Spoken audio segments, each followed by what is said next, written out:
జగనన్న కాలనీలో జగవంత అవినీతి స్థలాలు, కొనుగోళ్ల ఇళ్ల నిర్మాణంలో భారీ అవకతవకలు. ఏ లేఅవుట్ చూసినా వందల కోట్ల పక్కదారి.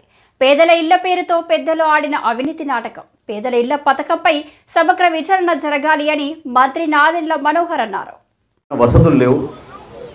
భవన నిర్మాణాలు జరిగేటప్పుడు ముందుగా మనం చేయాల్సింది ఏంటంటే, ఇక్కడ సుమారు 3792 మంది లబ్ధిదారుల్ని ఇక్కడ గుర్తించి ఇళ్ల స్థలం ఇస్తామని చెప్పారు. అందులో ఇప్పటివరకు కేటాయించింది 1800 మందికే. ఆ 1800 మందిలో కూడా అంటే ఈ రోజుకి 4 సంవత్సరాలు పూర్తయింది ఈ కార్యక్రమం. 4 సంవత్సరాల్లో కూడా ఆ 1800లో కట్టుకుంది కాస్త కేవలం 489 మంది. ఆ 489 కూడా చూపిస్తున్నారు, కానీ నివసించడానికి మాత్రం పూర్తి స్థాయిలో అక్కడ న్యాయం జరగలేదు. హౌసింగ్ మన రెడ్ క్రాస్ పక్కన, బ్లడ్ బ్యాంక్ పక్కన ఉన్న ఆఫీస్కి 10 సార్లు కన్నా ఎక్కువ మంది ఎంతమంది తిరిగారు ఒకసారి చేతులు ఎత్తండి. 150 సార్లు మీరు తిరిగారు. ఎవరికైతే ఇళ్ల స్థలం ఇచ్చామని చెప్పారో వాళ్ళు కనీసం ఇళ్ల స్థలం ఎక్కడుందో కూడా చూపించలేదో వాళ్ళ చేతులు ఎత్తండి. ఓ మై గాడ్, ఇది మరీ అన్యాయంగా ఉంది. ఇంతమందా? ఏమండి, అక్కడ 50,000 రూపాయలు రుణాలు తీసుకున్నారు,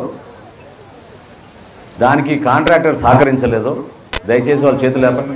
సో ఇంతమంది వెనక కూడా ఉన్నారు, నాకు కనపడుతున్నారు.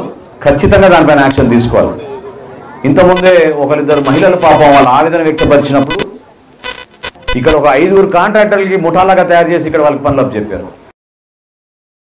చాలా మోసం జరిగింది ఇక్కడ, అవునా కదా? కాంట్రాక్టర్లు మోసం చేశారు లేదా మీరు చెప్పండి. సో డెఫినెట్గా నేను పోలీసు వ్యవస్థని నేను కోరాను, స్టేట్మెంట్ తీసుకుని వాళ్ళపైన కఠినంగా వివరించేటట్టు యాక్షన్ తీసుకుందాం.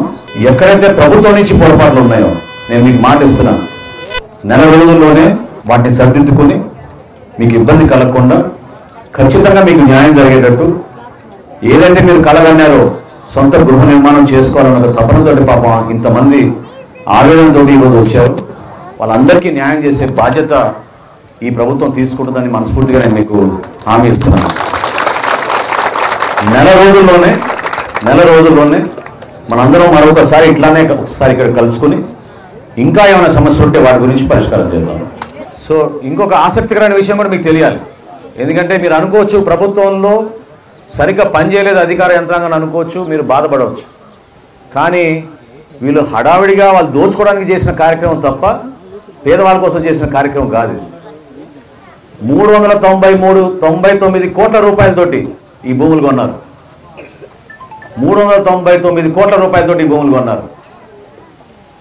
అది నిజమేనా? వాస్తవమా? రేట్ అట్లా ఉందా ఇక్కడ చెప్పండి. ఎందుకంటే మున్సిపాలిటీ నుంచి మనం రోడ్లు వేయడానికి సిద్ధమైన లేఅవుట్లోనేమో గ్రామీణ ప్రాంతాల నుంచి వచ్చిన లబ్ధిదారులు ఉన్నారు, వేరే గ్రామాల నుంచి వచ్చిన వాళ్ళు ఉన్నారు. పేదవారికి సంబంధించిన గ్రామస్తులు మాత్రం తీసుకెళ్ళి ఎక్కడో పాడేశారు. వాళ్ళకి మాత్రం న్యాయం జరగలేదు. ఎవరైతే భూములు ఇవ్వడానికి ముందుకు వచ్చారో రైతులు 90 లక్షలు, కోటి రూపాయలు పెట్టి భూములు కొన్నారు వాళ్ళ దగ్గర. ఇది ఖచ్చితంగా సమగ్రమైన విచారణ జరగాలి. నేను తహసీల్దార్ గారు చెప్పాను, దీనిపైన ఎంక్వైరీ వేస్తాం. ఎవరైతే ఆ విధంగా వ్యవహరించారో వాళ్ళపైన యాక్షన్ ఖచ్చితంగా తీసుకుంటుంది ప్రభుత్వం అని చాలా స్పష్టంగా చెప్తున్నాను.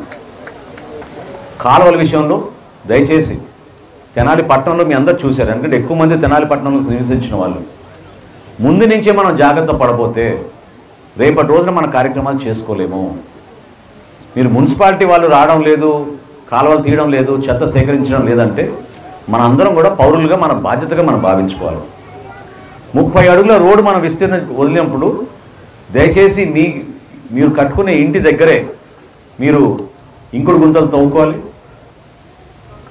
జాగ్రత్తగా మీరు డ్రైనేజ్ వ్యవస్థను ఏర్పాటు చేసుకోవాలి. రాబోయే రోజుల్లో నేను మీకు మాట ఇస్తున్నాను, ఖచ్చితంగా ఇది ఒక ఆదర్శవంత కాలనీగా మనం మార్చుతాం. చాలా బాగా చేద్దాం.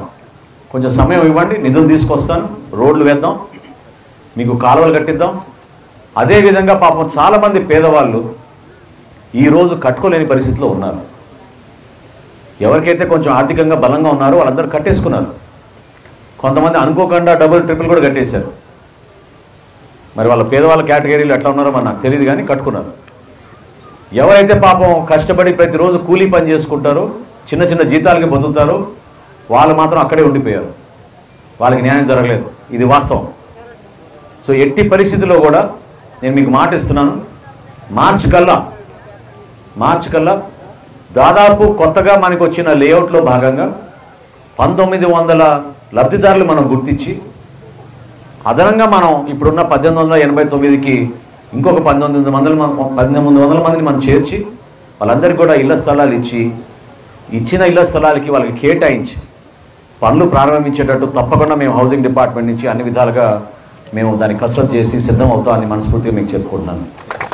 నేను మీకు మాట ఇస్తున్నాను, 100% మీ సమస్య పరిష్కారం మేము చేస్తాం, నెల రోజుల్లోనే చేస్తాం మీ సమస్య పరిష్కారం అని సభాముఖంగా మీకు మాట ఇస్తున్నాను. ప్రతి ఒక్కరం కూడా ఒకే ఆలోచనతోటి ప్రభుత్వంలో మన భాగస్వామ్యం, మన ప్రభుత్వం ఇది, ఆ ప్రభుత్వాన్ని మీరు బలపరుచుకుని జాగ్రత్తగా మీరు ఉపయోగించుకోమని కోరుకుంటూ అవకాశం కల్పించినందుకు మీ అందరికీ కూడా మనస్ఫూర్తిగా ధన్యవాదాలు తెలుపుకుంటున్నాను. నమస్కారం.